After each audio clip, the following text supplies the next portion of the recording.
to June's Mind, Body, Spirit evening.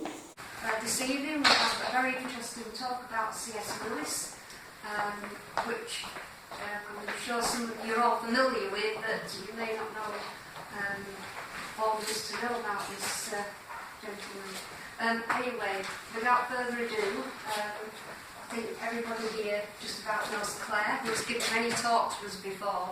So, very, very good talks. Anyway, please give a warm welcome to Claire Randall. Well, thank you very much, everybody. And tonight I shall be talking about C.S. Lewis, but I shall only very briefly be talking about Narnia.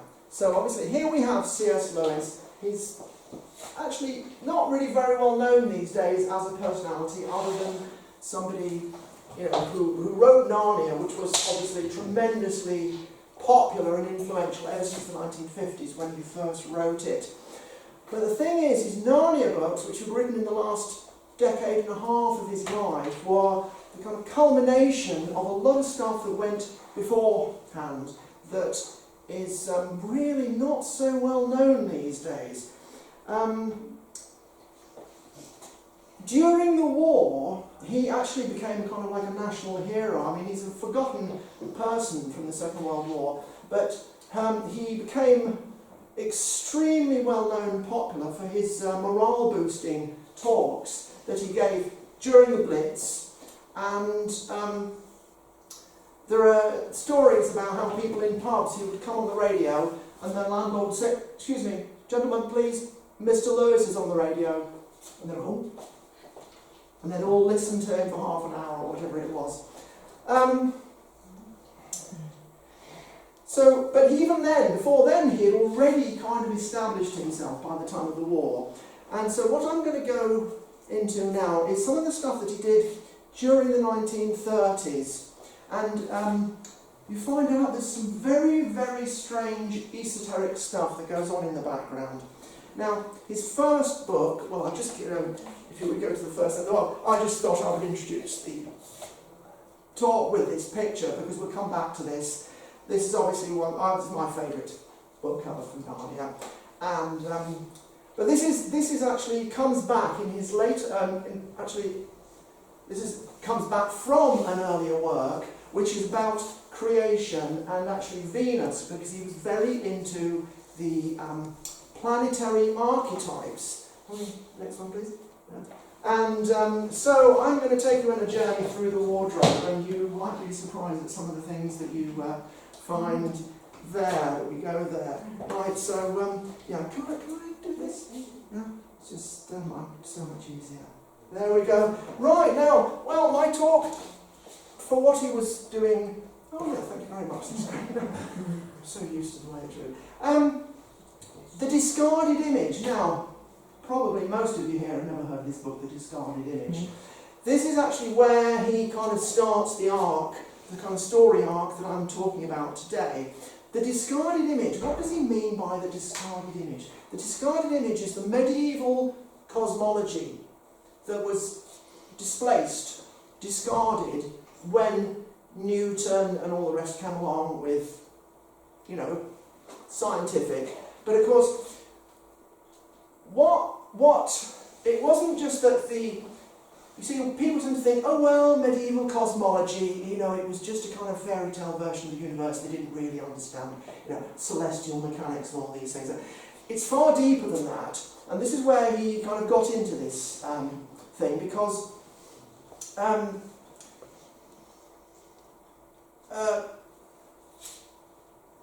the medieval cosmology was kind of like a psychology that was based around the planetary archetypes. Now, we still today think of planetary archetypes like Mars, Venus. Mars is warlike, aggressive. Venus is creative, sensuous, cultured. Or Jupiter, forgiving, generous. Saturn, mean, old age. Father Time, all these kind of things. And these are all images which existed from the ancient world, and they permeated the medieval cosmology of the planets. So he wanted to explore the psychology of the medieval world. And that's what he did in the book, The Discarded Image. It's actually a marvellous little book, and I really, really enjoyed reading it. Now, okay, so have anybody come across this one? Planet Narnia by Michael Ward. You've come across it, Richard, yeah. So there was a programme about this, maybe 15 years ago nearly, and it's written by C.S. Lewis scholar, I think he's at Cambridge actually, and in it he argued that he had discovered the 7 planetary archetypes from the Discarded Image in the 7 Narnia books. And when he went through this on this TV programme, I instantly knew, because I've been reading Narnia, it was the first real proper books that I read. Give a shout out to Elizabeth Ann Malden, who read them to me when I was 7 at school. And so what he argues is that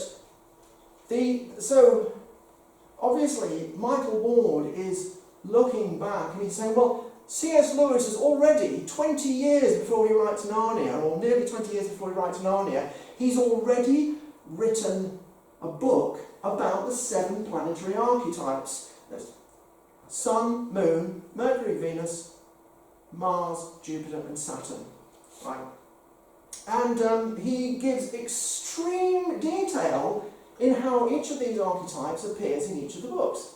The first one, The Lion, the Witch and the Wardrobe, which was immediately successful because he was already still on his kind of wartime popularity and fame, and that came out only in 1950. And so The Lion, the Witch and the Wardrobe, big element of that about forgiveness. Forgiveness. Jupiter. That's why he starts with an image of Jupiter there, I think. Then you have Prince Caspian, which is about war. It's about Prince Caspian, the war in Narnia, the civil war in Narnia, Prince Caspian having to fight to win back his throne. Then the Voyage of the Dawn Treader. They head straight towards the sun. That was the first one I really, really took to. Then the next one after that is The Silver Chair, which all takes place, most of it underground. Of course, that is the moon. And there's even a reference to, there's even discussion in there about about the moon with the evil witch. And then you have the kind of interesting side backstory of the horse and his boy, which is set back in the Golden Age of Narnia, and that is about twins, which is of course Mercury. Mercury rules Gemini, it's mercurial. And then we're back to The Magician's Nephew, which is the birth of Narnia, creation of Narnia. It's a very Venusian thing, which we come back to in Perilandra, which was he'd actually already written when he wrote the Narnia books. And then the final book is The Last Battle, which is all about the end of time, is drawing on a lot of Christian eschatology and that kind of stuff. And of course that is Saturn, the Grim Reaper, death, time,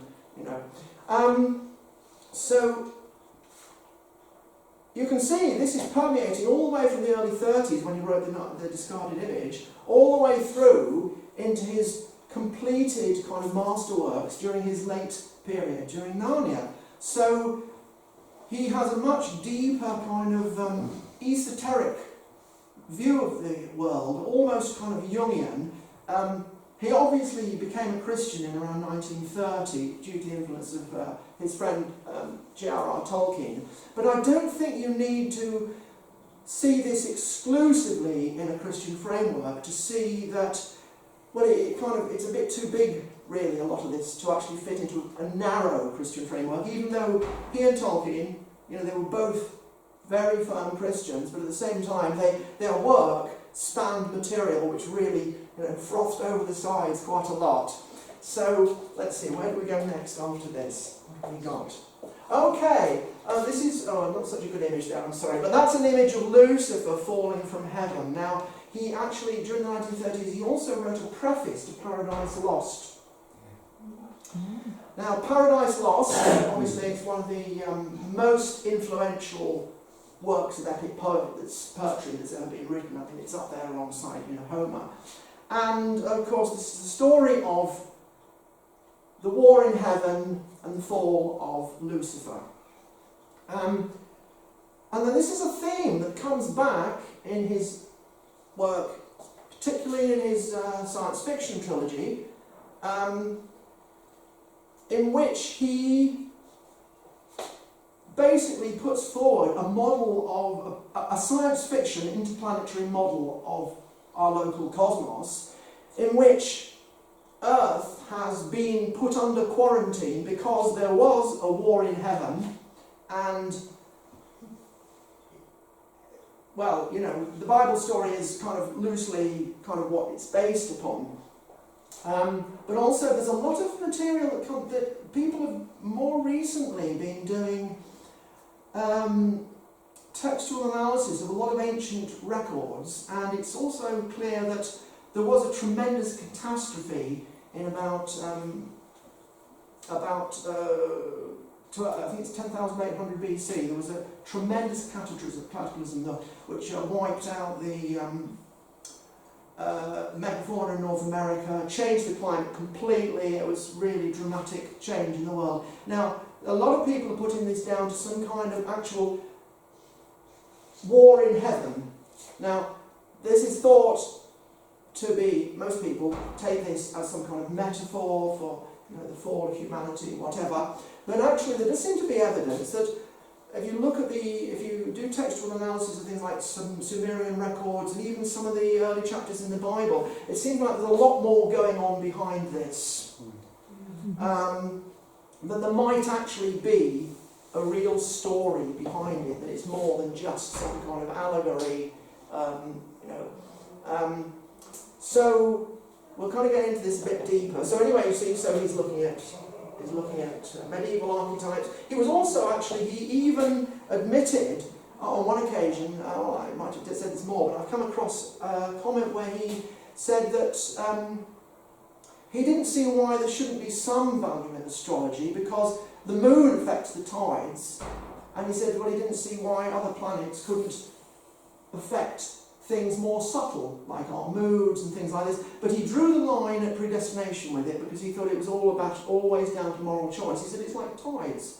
You can swim with or against the tide. The tide can overwhelm you, or you can, win over it and stuff. So he was by no means an astrological, predestinator, but he did acknowledge.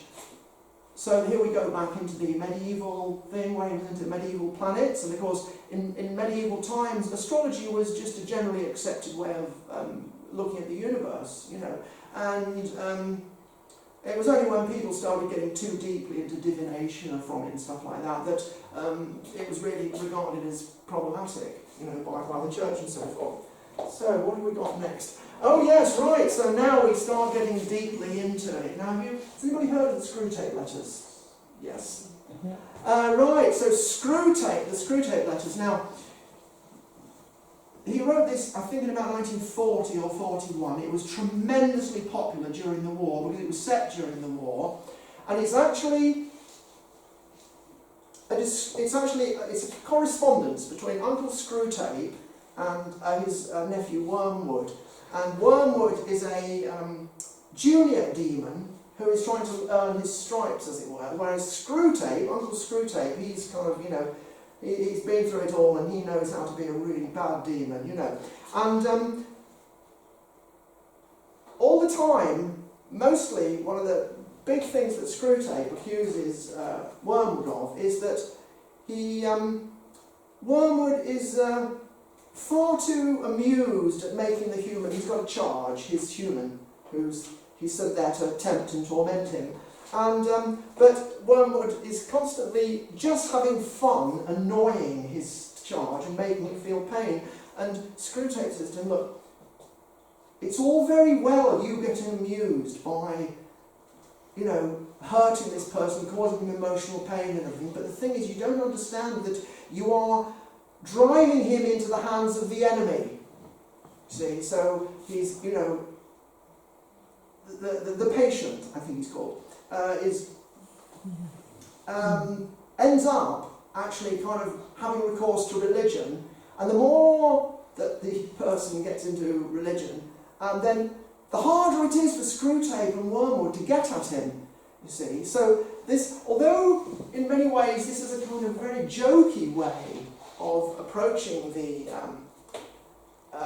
subject, but Lewis, nonetheless, he said actually he found it very disconcerting and unpleasant to write this, and he resisted writing any more than a very short sequel to it, even though it was one of his most popular works. I've got a couple of wartime editions. It was reprinted about a dozen times during the war. It was so popular. And but the thing is, he really did believe that, although he was putting it into a kind of comedic context, he really did believe that there were demons and there were angels. And so I was just talking with a C.S. Lewis fan earlier today who was unfortunately not able to come. And I was roughly explaining what this talk would be about. And I said, well, of course, one of the things that Lewis was a very great believer in, that the devil's best trick was persuading us that he'd never existed. Mm. Yeah? So, of course, you know, Screwtape and Wormwood don't want to disclose their existence. But Lewis wants to bring it right back forward. And this is what I was saying to my friend, that Lewis instead of having this thing whereby, oh God, or the Spirit, or it's come some kind of vague thing out there, and the devil as well, some kind of vague psychoanalytic kind of process from the id, or something like that. Lewis is saying, no. Now these things are very real, and they're very present, and they are absolutely imminent. In other words, they're present in our lives, and we are constantly confronted with these kind of issues in our lives, of temptation, of, you know, and anyway, I don't know when we're going to get to Jerry Marzinski. I can't quite remember the order, but oh yeah, we'll get there. We'll get there to demons in psychiatry. So this is, now this next one, this came out very shortly after the Screwtape Letters. Now this is a much more serious work. This is The Abolition of Man. Now it's only 3 short lectures, and I'm actually going to copy the same edition as this. And what he's talking about here is transhumanism. Now we may, you know, people here may have heard the term transhumanism. Well, we're getting into how C.S. Lewis became aware of this in a minute, but in this book, I had to read it about 6 times before I got the argument he was making, which is basically, it's very simple, but it's so kind of subtle that it's kind of hard to grasp until you really got inside it. The point is, he's really trying to argue against the modern concept, or even postmodern concept, as it was just beginning to come in at the time. In fact, he kind of preempted postmodernism, that he argues that there is objective value. I'm not just even saying objective values, but objective value, because he used the example of somebody saying, oh, that waterfall is sublime, and then a literary critic says, no, that's only a comment about your feelings, and Lewis says, no, it does have an objective value, because somebody else might not like it, and then it might not be sublime to them, so it's all just a matter of subjective opinion. And so Lewis argues very, very tightly, and is incredibly dense, but that there is objective value, and he actually refers to the Chinese concept of the Tao, the yin and yang, but he uses it in a more general term, meaning the way that things work. We all, things vary a little bit, but the Tao also means the path, so we all follow, people talk about being on the path, of mysticism, or just, do you have a good path in life, and things like this. And so he's trying to argue that all value, there must be objective value. This is kind of the crux, that there must be objective value, because otherwise, how could people argue that something else is good? They must have some concept of the good. If you just say, oh, well, no, your culture is bad because this culture is better, you say, oh, but you've still got a concept of the good. You can't get away from it. So he's kind of grounding his philosophical cosmology here in establishing goodness and value as an objective thing. So he's laying out he's gradually laying out his stall. He believes in cosmic influences, he believes in angels and demons, and he believes that there is an objective goodness and obviously its counter in the world. So this is kind of, we're getting into what some people call kind of, woo territory. But he was one of the most, he was one of the best writers of the 20th century, and also I think in this field, I think he is possibly, he was possibly the most well-read man in the English language of the 20th century, and also of the classics. So he had a tremendous breadth of understanding of the background of our culture, where we all came from. You see, one of the problems we have at the moment today is that people don't really value the past. Anything earlier than 1945 is irrelevant, But of course, the world is built on the foundation of, the ancient world, the Roman Empire, the Middle Ages, influences from distant parts over thousands of years, and all this, you see. So it's really, really important to look back and see what cultures have worked and what cultures have declined. And so if we have a better view of objective value, we'll understand that better. Now, this is where we start really getting into the deep stuff.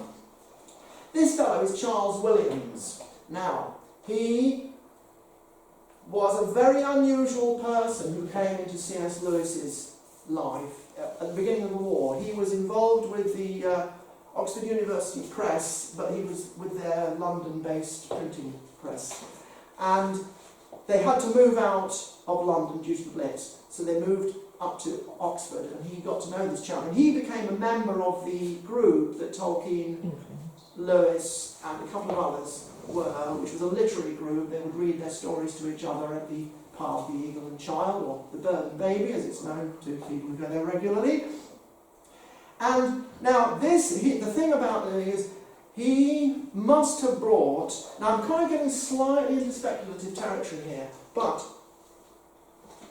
I think it's kind of unavoidable. So right, this is Charles Williams. Well, he was very, very interested in some very, very interesting subjects and some very, very interesting people. Right, does anybody know who this is?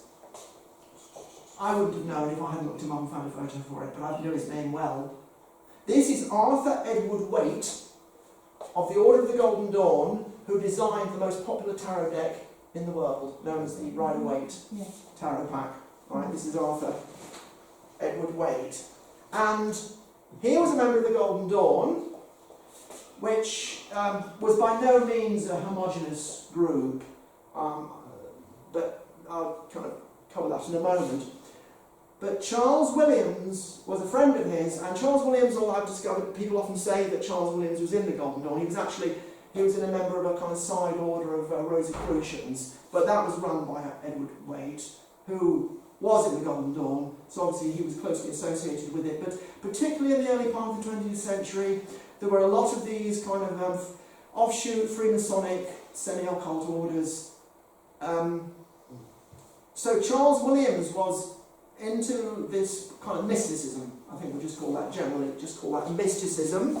And then what else do we have? Oh yes, might know who this chap is. W.B. Yeats, who was a very important influence on the kind of revival of archaic mythology and stuff like that. He was really big into, paganism and things like the Golden Bough and the history of cultural archetypes and mythology and all that kind of stuff. Right? He also was in the Golden Dawn, right? So we're kind of expanding the kind of area that they were into. Then we've got one here. Right, do you know who that is?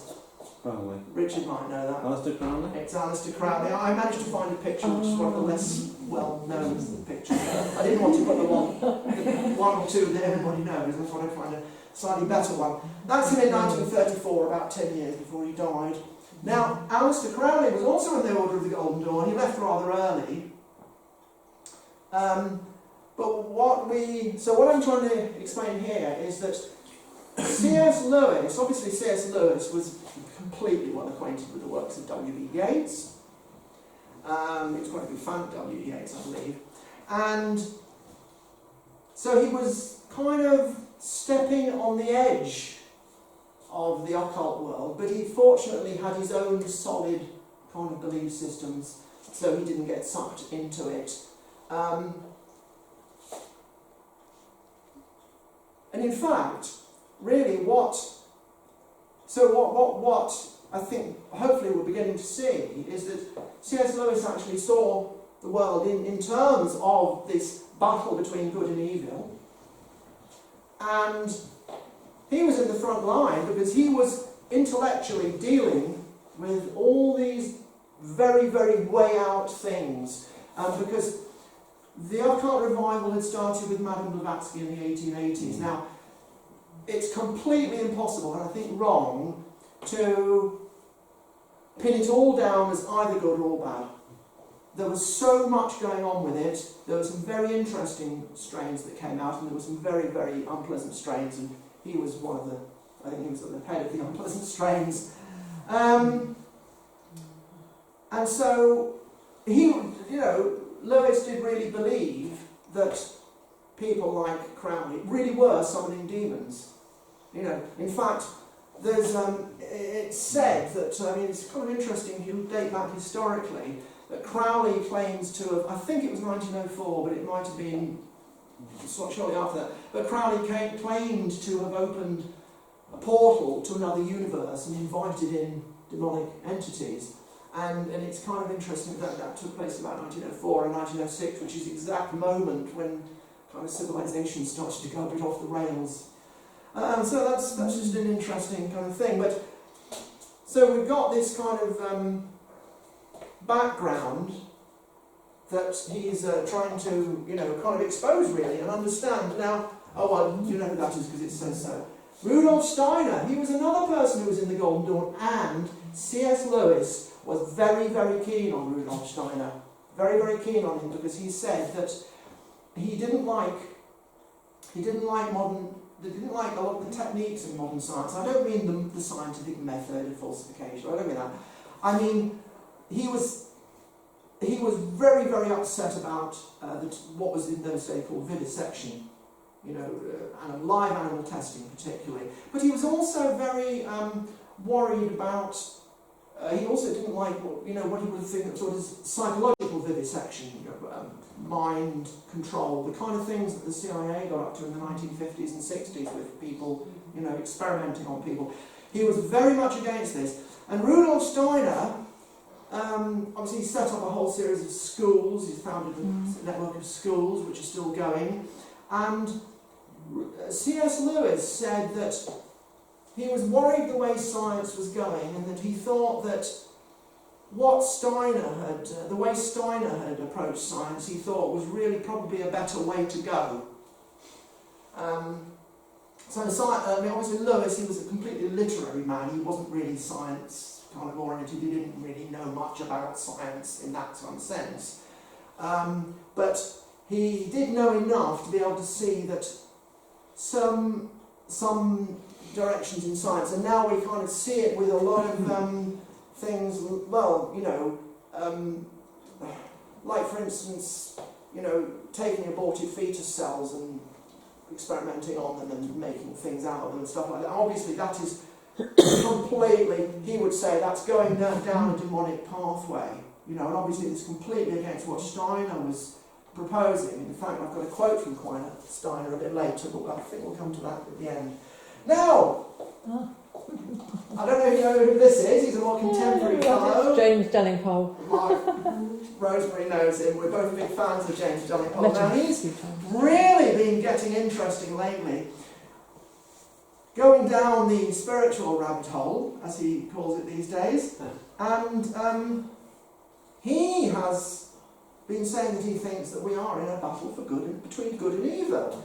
So anyway, what's really interesting is now this chap that he interviewed about a month ago or so, called Jerry Marzinski. Now this chap, he is, I think he's retired now, but he used to be a psychiatrist and psychotherapist who worked in an American prison for the criminally insane. And so he used to regularly talk to paranoid schizophrenics who would hear voices. And then he kind of developed relationships with these people because he thought, there's nothing I can do with these people, I can just listen to them. I don't know if I can ever do anything for them, but I'll just give them an hour of my time once a week and see what happens. And then he realised, in fact he put it to his patients, I don't know if they call them patients, the inmates, that in fact the inmates put it to him that these voices were actually demons. And it took a long time to really get to grips with this, until he had one or two experiences where the demons did physical things in the room, like making funny smells and burning, getting light bulbs to explode and burning electricity cables and things going, just really weird poltergeist type stuff. And he would say to the patient inmate, what's going on? And he'd say, well, they're winding you up. They're frightening you, aren't they? He said, yeah. He said, yeah, well, that's what they want to do. So he was talking to, in fact, on one or two occasions, the demons actually took over and spoke to him directly. So, anyway,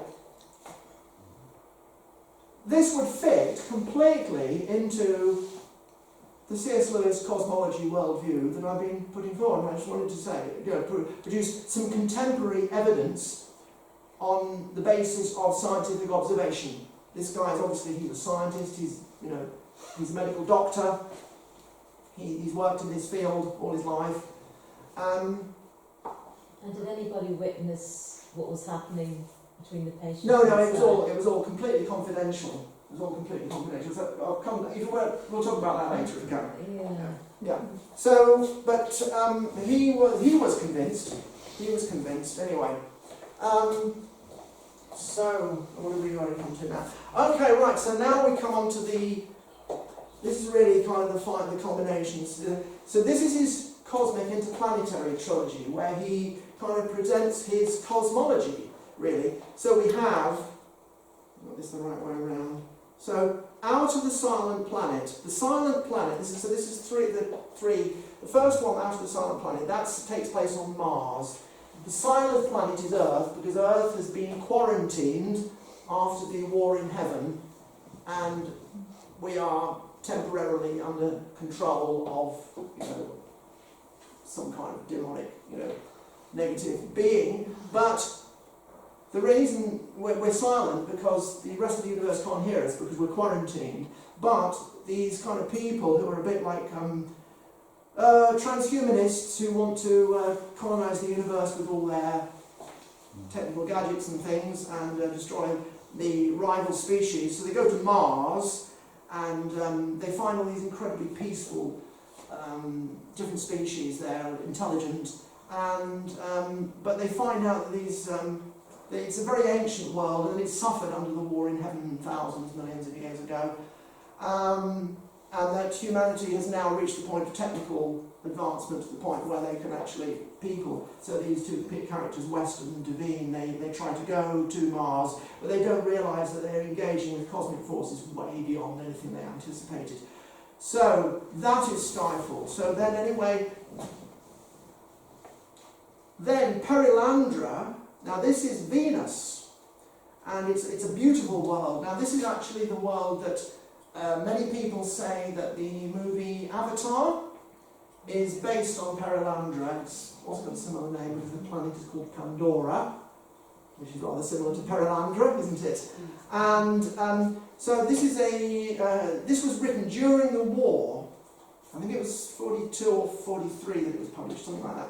And it was written during the war, and so he has this scenario where Venus, this is very science fiction, I mean, I don't think he's suggesting there really is life on Venus, you know, but there is a kind of Eden on Venus that's just been created, and Devine, one of the characters from Out of the Silent Planet, manages to go there, and he gets help from extraterrestrial beings, and he goes there, and the character, the hero, Ransom, he has a very long kind of battle with basically this character Devine.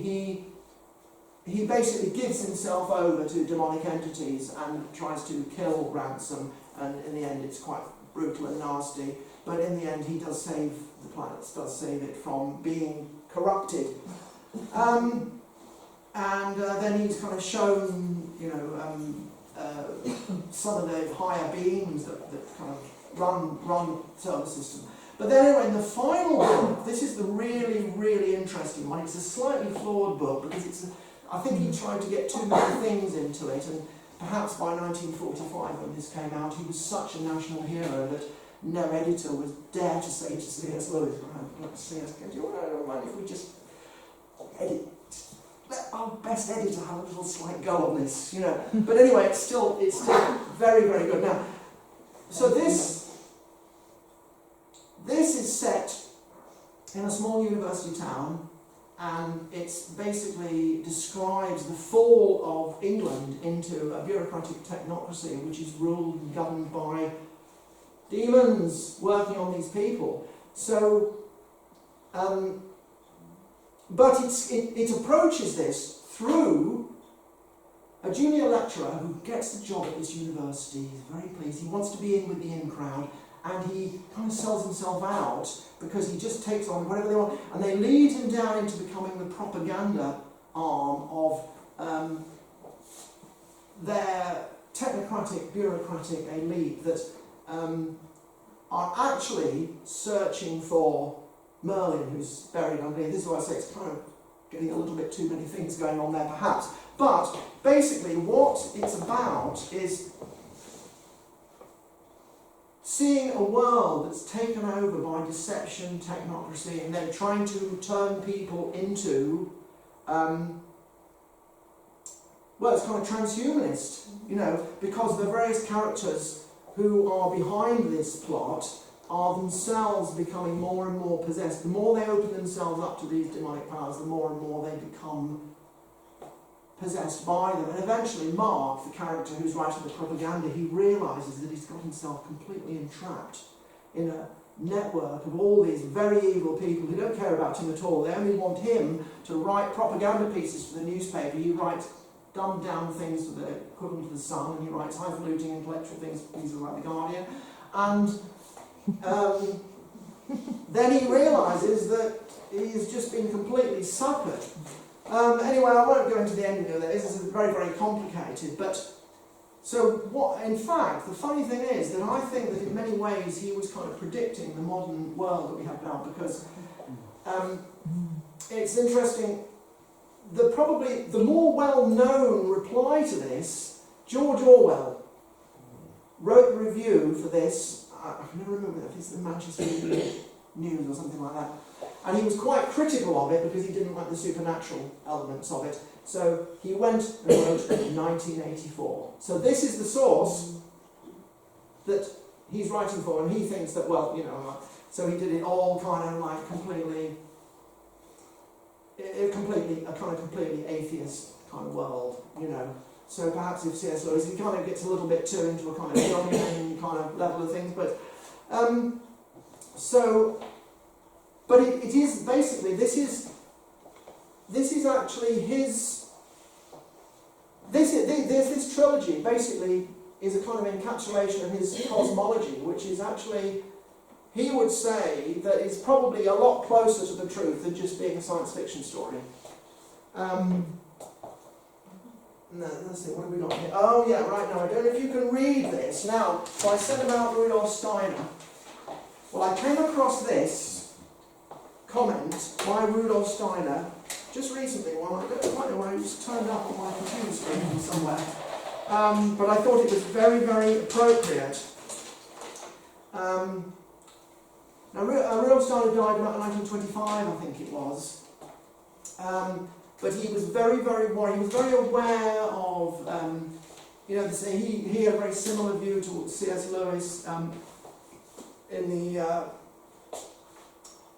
view of the world existing in a state of a battle between good and evil. And he also believed that this was not merely something that existed on the human plane, but that there were these higher angelic and demonic forces that messed around. You've probably seen all sorts of magic things. They have witches and demons and gods, and so they always have a pool and they look into it, a bit like Galadriel's mirror, but with more evil to it. And they say, oh, mess around with that person, a bit like the gods in Olympus or whatever. But anyway, so Rudolf Steiner in 1917, 104 years ago, wrote this. I've already spoken of one such wrong direction, which is about as paradoxical as possible, because this is what Lewis was talking about. He didn't like the direction that science was going in. I have pointed out that while human bodies were developed in such a way that certain spiritualities can find room in them, the materialistic bent, this is the one which denies the existence of spirits and demons, which will spread more and more under the guidance of the spirits of darkness, will work against this and combat it by physical means. I have told you that the spirits of darkness are going to inspire their human hosts, in whom they are dwelling, to find a vaccine that will drive all inclination towards spirituality out of people's souls when they are still very young. And this will happen in a roundabout way through the living body. Today, bodies are vaccinated against one thing or another, disease, whatever. In future, children will be vaccinated with a substance which it will certainly be possible to produce, and this will make them immune so that they do not develop foolish inclinations connected with spiritual life. Foolish here, of course, in the eyes of materialists. So this is, I think that C.S. Lewis is kind of drawing on Steiner's view in the way that he's describing the transhumanist world of that hideous strength where they try and take over people through, methods that we've seen, like I say, from the CIA with MK Ultra and so on and so forth. So this is really what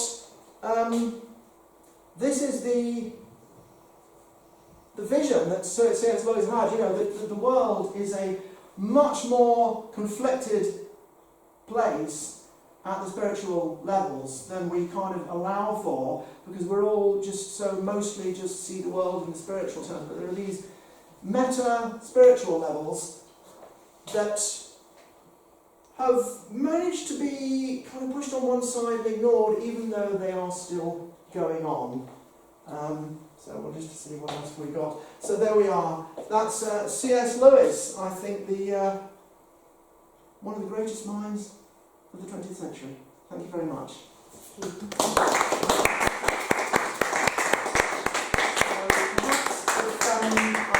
we have perhaps a break, Carol, and then answer some questions? Yeah, that's fine, yes. So if people want to have a little break, the cafe is open just round the corner. And then we can go over to a question and answer session, if that's okay. Thank you very much. Okay, thank you. Yeah. Right, well, everybody's got their tea now, so if anybody has any questions, I think there may be some questions that anybody would like to... The psychiatrist guy. Yes, I thought you were going to talk about that. Yeah. I mean, is it possible? There's two possibilities going through my head. One is, were some of his patients playing pranks? I know. The second one is, I don't think so. could he have maybe been experiencing burnout and become unwell himself and taken on some of the symptoms? Just listening to his story, I mean, it was a 2-hour interview, as Rosemary mentioned to me earlier. It was the longest interview, I think, that James Dunning-Pole has ever done, or certainly recently. It was over 2 hours long, and I had to take it in 2 sittings. But he's a lifelong practicing psychiatrist and psychotherapist, and he asked himself those same questions. I mean, I can't really say other than that I found him convincing. I worked in psychiatry. So far. Yeah. So all I can say is Forensic psychiatry. yeah, right. Well, you know, all I can say is go to YouTube, look up the James Delingpod, find the Jerry Marzinski interview, which is about 5 or 6 weeks old, and listen to it and make your own conclusions. I mean, it's immensely detailed, and you know, having not only worked in psychiatry, but also having had some experience with some of the more woo-woo end of things that I've talked about here. I found it convincing. I mean, that's all I can say. I mean, it's far too much detail for me to try and repeat it or convey it. But, I mean, it kind of reminded me a little bit of the story where Carl Jung and Sigmund Freud, just before they had their split, Carl Jung said, Freud was criticising Jung for his belief in the supernatural and paranormal and things like this, and then Jung said, well, what would you think if that bookcase over there just suddenly cracked and fell apart? And then it cracked and fell apart. And they both went, whoa. So that was pretty much the end of it. It's like Freud was like, okay. Claire, the book, Paradise Lost. Yeah. Is that a new version? No, Found? no, it's a no. Well, there is Paradise Regained, which I haven't read, is Milton's sequel to Paradise Lost. No, C.S. Lewis, it was just a preface. It's only a short little thin book. It's just an introduction, basically, talking about the themes. It's a literary book, really, but it obviously it shows that he was tremendously interested in the subject to have actually, you know, written this. Did it cause a lot of outrage them days? His preface. I know it was at the time. I mean, it was just considered. It was in the 1930s. I think it was. I don't think the preface to Paradise Lost is his most controversial work. No, because he's just kind of unpacking the background and meaning and so on and so forth of Paradise Lost, which is, and obviously so he goes into the implications of the war in heaven and how it's dealt with in a literary way and stuff like that. I mean, he was a tremendously proficient, academic literary scholar, and that's how he approached it. But so a lot of the stuff that he wrote, several of these books, like The Discarded Image, Introduction to Paradise Lost, Preface to Paradise Lost, and one or two others that I skip my mind at the moment in the 1930s. They were written mainly for students. Things like an exercise in criticism and stuff like that. I mean, but there was always more content to them than just a straightforward literary analysis. He would always manage to get his metaphysical and spiritual beliefs in there. And he was a true Christian then? He was. He became a Christian in 1930. He got into a lot of doubts in his 20s. But Tolkien was the one who helped persuade him. There's a famous occasion when they went walking late one night. I think it was 1929. Hugo Dyson was there, and it's a famous one. It's well documented. And he described himself, as Richard mentioned earlier, as the most reluctant convert in England. But he, at least, felt that it satisfied his spiritual needs. I mean, one might want to expand it and say there are similarities with Zoroastrianism or Osiris and Set. The battle between good and evil. These are archetypes which appear in many different religions, and I don't want to get into the kind of exclusivist debate or cultural debate about whether you know, Christianity and Zoroastrianism have the same core or whatever. That's really outside my remit today. But he was himself, as was Tolkien. They were both firm Christians, but I do think that many of their ideas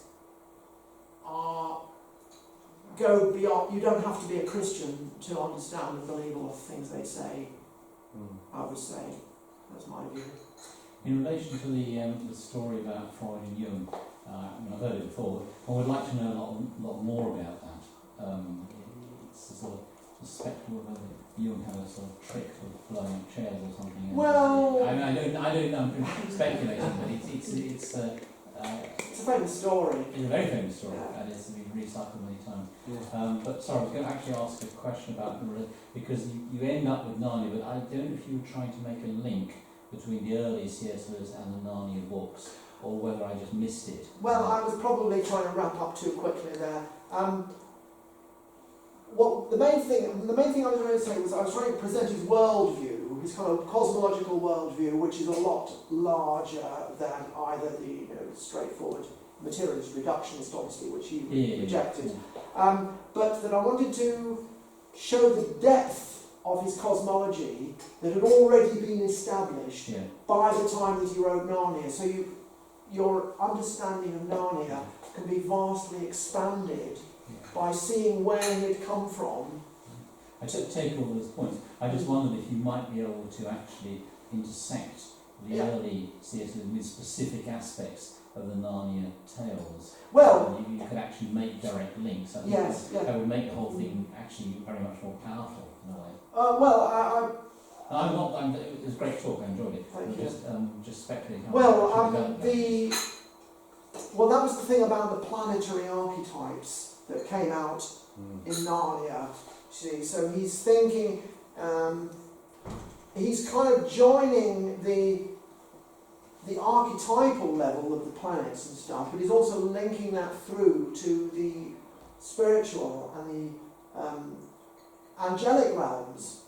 So I suppose it might seem a little bit tenuous, so I started with I think it would seem less tenuous if you're actually able to link it specifically into the Narnia aspects of the Narnia tales. Like I can't was Aslan or does that in any way relate to his earlier themes? Well, obviously Aslan, is obviously the sun. Yeah. The son of the sun. Oh yeah.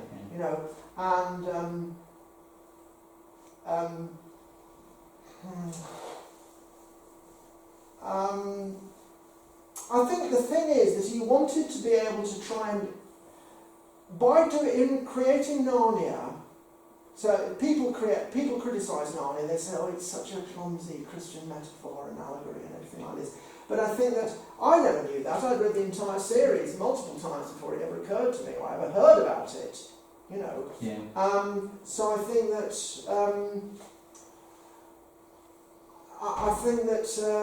having it kind of explained a little bit too much by kind of modern media and publicity perhaps has kind of distracted from the kind of the value of it. But I think what he was trying to do was he was trying to introduce children and young people to spiritual ideas through symbolism and metaphor that were that would go in, because the symbolism and metaphor goes in and is remembered, so that when you understand the meaning, it's already there inside you. Well, the part of the power of books is the imagery. It's very powerful imagery. Yeah. Currently, she's called the Ice Queen or The White Witch. The White Witch. Yes. It's very, very powerful imagery. I mean, one of my main memories, I read the Narnia books so many decades ago, I can't even remember, but I had this very abiding memory for a long time, and this great unease about eating Turkish delight. Oh, really? I traced it, bloody Lewis. I traced it for ages to make it think. It's very funny how this idea had been introduced somewhere by my subconscious and continued to influence me for many years. I actually managed to trace the source of it. Well, that's interesting. Yes. Well, there may be other deeper kind of symbols and ideas that I think it's the power of those symbols that that makes the books had the effect they did. Yes, yes. Professor Tolkien was rather unkeen on Lewis's trig of these because he said, he said you've in the later books, Lewis didn't do this quite so much, but in The Lion, the Witch and the Wardrobe, he has about 4 or 5 different mythologies all piling in together, Right. and Tolkien was very unhappy about this. He thought that Lewis was taking literary liberties. Would you say they were rivals? Well, I think there must have been a degree of rivalry, because obviously they were close friends for many years. But at the same time, they were also 2 very prominent, literary figures. But Lewis was better known earlier.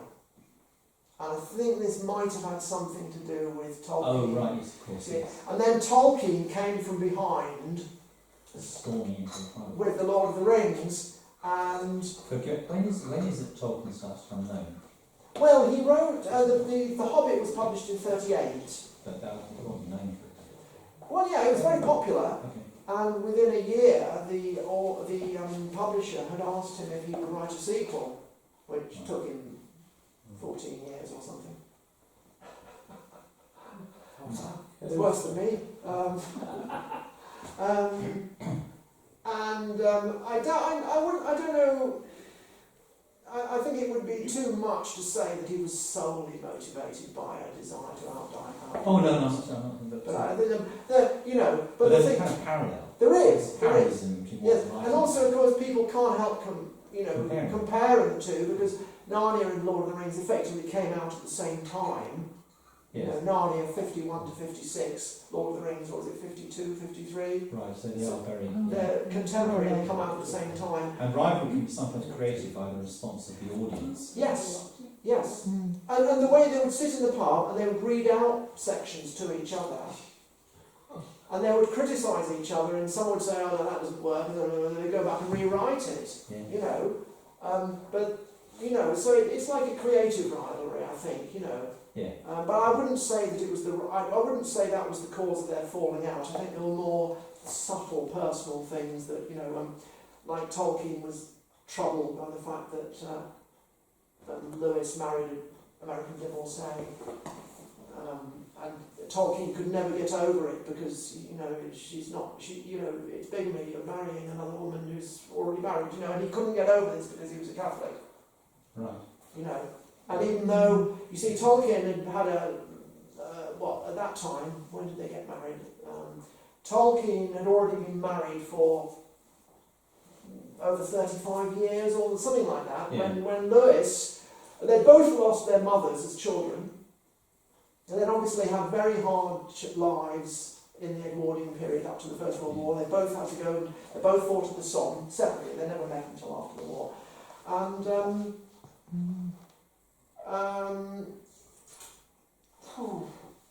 we have a bad track record in this country of marriages to American divorcees. Yeah, well, there is that. That was, of course, was nearly 20 years before, but I expect Tolkien. Well, you've got 36, obviously, you've got the Simpson. Exactly. Exactly, yeah. So, I think that is ostensibly, that is one of the main reasons why they fell out. And I think it probably didn't rub Tolkien up the right way when Lewis took a professorship in Cambridge as well, because they'd both been Oxford men all their lives.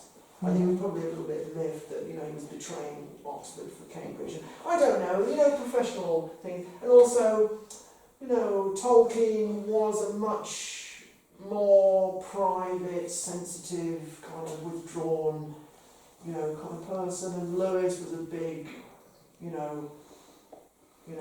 big, rather, some people even say bullying kind of character. He was, liked his pint of beer and go down to the pub and, slap people on the back and everything like this. They're completely opposite characters, In Tolkien? Oh, sorry, can I ask Richard? Yeah, mind that sort of literary club reminded me of a sort of Oxbridge upmarket version of the LCA, but we won't go there. Wow! Yes! I think there might be something in that.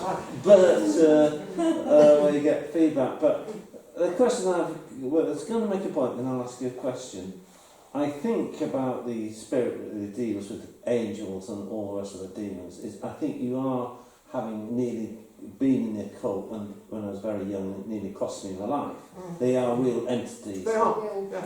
And there is a total polarisation between good and evil. And I'm trying to in my novel, I'm trying to look at the rise of the world Messiah, but I'm trying to portray the supernatural in a more subtle one. Is it for what isn't it, and all the rest of it.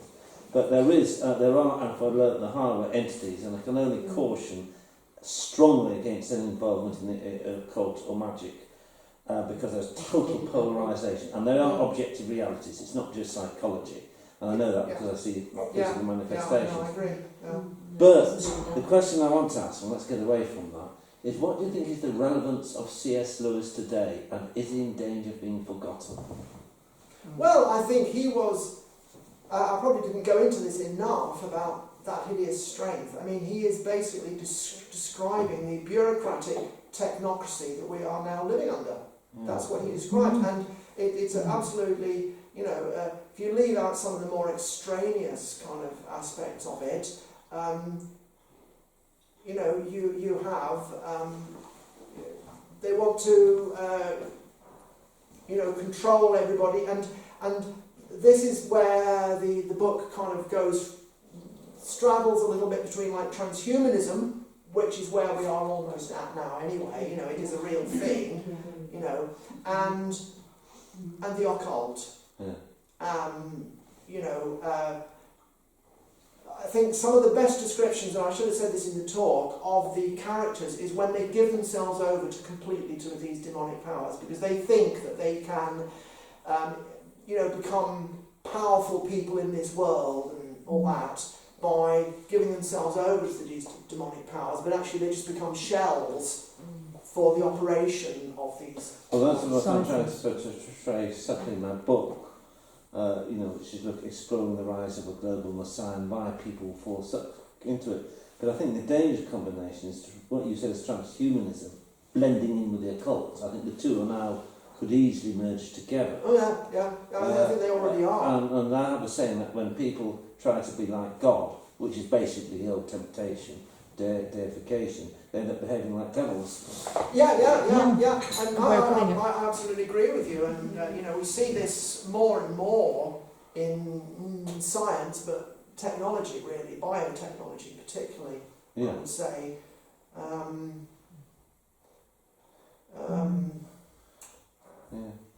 I'm afraid I don't know what transhumanism is. Oh, transhumanism, right. Well, it's the merging of humans with machines. Right. So the thing is, it's a very fine line, because, say for instance, I mean, you can see how many aspects of technology can be beneficial. If someone loses their leg, you can now get a prosthetic leg. Well, who would want to stop someone who had lost their leg having a prosthetic leg that works? I mean, wonderful. Or even as far back as the 1990s, they were doing things to the brain to cure people with Parkinsonism, and they're way ahead of that now. I first heard about that about 25 years ago. And then, but the thing is, the really difficult thing is the borderline between this kind of stuff, which is basically just repair. What's wrong with repairing someone who's damaged? I don't think there's anything wrong with that. But at the same time, you have people like, there's a name that people here may know, Ray Kurzweil. He is he's done a lot of work on this, and he works with people in Silicon Valley, and he wants people to be able to, they probably don't need, well, you can do it by Wi-Fi now. You don't even have to plug a thing into your head. You can do it by Wi-Fi, so that people will have the internet on in Wi-Fi in their head all the time. Right. Oh my God. Right. Yeah. No, they are talking about that. Inside the brain, you mean? Yeah. So there are people who are already got cybernetic implants in their neurological systems. You see. And so this is leading towards. I've mentioned this before. Probably off camera. I think that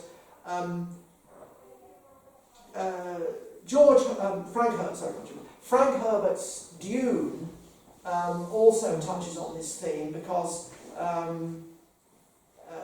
in the backstory of Frank Herbert's Dune, there has been, thousands of years before, there has been a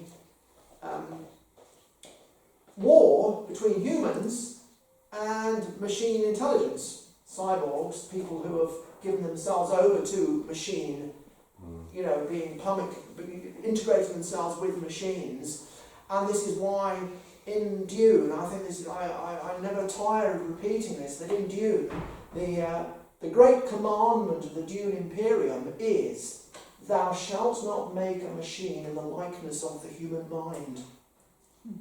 Which is really, it's a powerful thing to say, because we are hearing now, obviously, artificial intelligence people are talking about artificial intelligence being, well, you see, the thing is, they might be able to process faster than the human mind, but they don't have other aspects that we have, such as empathy, intuition, imagination, souls, imagination, compassion, feelings, all these things, you see.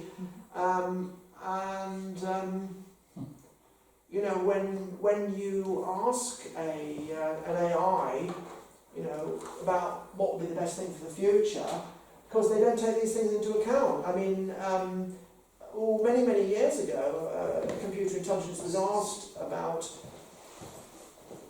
what would be the consequences of a war between, USA and Russia, and the machine replied, what parameters? So the only parameters they could put in that the machine would actually understand were economic parameters. Well, if this will happen, war will happen, destruction, blah, blah, blah, and this will affect the economy. That was the only thing.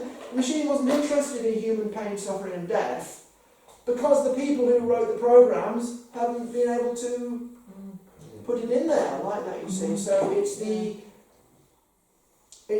actually transhumanism basically ends up meaning dehumanization if you step over a certain line, and this is the really important point, to be able to distinguish between this is I think this is the big philosophical question that we are coming to now, is to be able to discern what the borderline is between what is acceptable technological, like prosthetic limbs, fixing Parkinson's disease, maybe fixing genetic diseases or something like that, and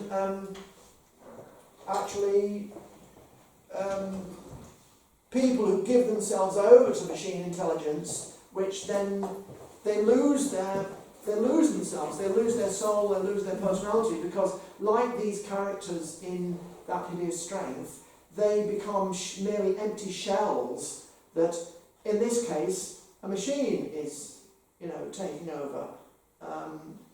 But then that would also, as Steiner says, that would also open the possibility for demonic, because the more subject you are to material things, then the more, subject you are to outside intervention. that the human becomes a cipher. Yeah, exactly. Yeah. At the moment now, Clem, machinery, computers are building aircraft, cars, they're still doing operations. Do you think computers in time will be able to represent their own self and put a brain in their own selves? Well, I don't personally believe that computers can ever have consciousness, because consciousness is a function of organic nervous systems. But there are plenty of people who want to create machines, and machines can be programmed to do all sorts of things. We've got 3D printers and all sorts of things. I mean, if it's just a technical construction thing, then it's not really a problem. It's when you start interfering with the nature of what it is to be human, or else you're trying to create machines that try to emulate humans, but aren't, of course, because they can't. And also then the next stage to this is that people like Ray Kurzweil and other people, they talk about, they want to download their consciousness into a machine. No, well, I just think this is impossible.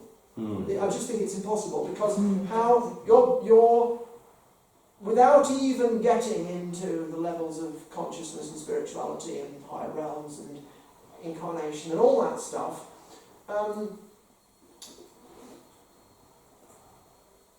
there's no doubt that our consciousness relies on this organic thing that's going between our, I don't think it's everything there, but it's an important part of the process, obviously. There's no feeling there between machine and...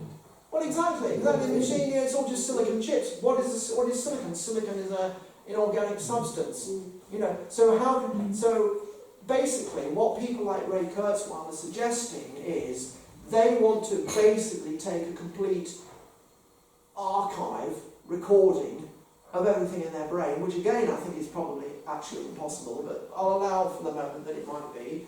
Then they want to put that into a machine. Well, fine. If you could do that, you could program a machine, but you would just have a digital clone, like you get a digital clone, you buy a CD, you say, I'll back up a copy of it in case I damage this one. So you rip it out on your computer, you burn a backup disc, and you got a backup disc. It's identical to the first one. It's a digital copy. But it is not the original. But when you come to human, obviously the CDs, they're just digital information. But the original human is more than digital information. The original human has consciousness. And so you can, it's a bit like, you know how when people used to go to remote parts of the world in the 19th century and people would try and take their photographs, and then the people in Papua New Guinea would say, oh no, if you take my photograph, you will take my soul. Well, maybe in some way that is actually,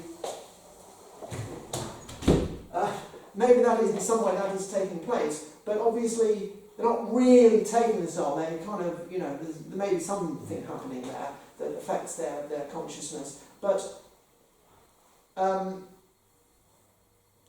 what people like Ray Kurzweil are doing is they're actually kind of saying, yeah, I'm actually going to do that. I'm going to take a picture of my mind, and then I'm going to put it in another machine, and then when I die, my consciousness will be in that machine. No, it won't. It'll just be your memories. The machine will just have a digital replica of all your intelligence and your memories and everything like that. I can't possibly see how you could technically transfer consciousness, because your consciousness comes to you through your pineal gland from higher realms of vibration. So it's, so what they're doing is they will probably, if they really go on with this, they will just end up euthanizing themselves. It's kind of bizarre. You would think these people, they have incredible technical knowledge and intelligence about how to do these things, but they don't understand the basic things about being a human that a simple child could probably tell you. Yeah. Well, we could probably talk all night on this subject because it is such an interesting topic, isn't it? Transhumanism. Yeah. I don't know whether anybody saw the Channel 4 programme Humans. Synthetics. They were just like human beings. You would they're already doing this. They already produce synthetics. Yeah, so just like in humans. They have sins, and the big companies use them as well. But you wouldn't know if you met a synth. You would think it was a human. But in the Channel 4 programme Humans, some of them did have consciousness. Not all of them. Some of them are given consciousness. Some were hybrids, and then they became very conflicted, didn't they? Yeah. And some went out of control. That's right, they did, And some were controlled. Well worth watching that series. Is really. I suppose if a human consciousness did get trapped, in some way, being partly organic or something, in a machine, I think that would be a terrifying thing to find. Certainly would, And computing powers as a past now is vastly increasing because they're now getting into quantum computers, which will thousands or a million times more powerful than the microchips. They're using quantum mechanics, and they're already got to the sort of biplane era of quantum mechanics, and they're investing lots. So that will be vastly powerful. Well, that's probably already being attempted on duplicating human consciousness or something. I mean, wouldn't surprise me. Anyway, I'd like to thank Claire again for a really interesting talk this evening. I'm sure you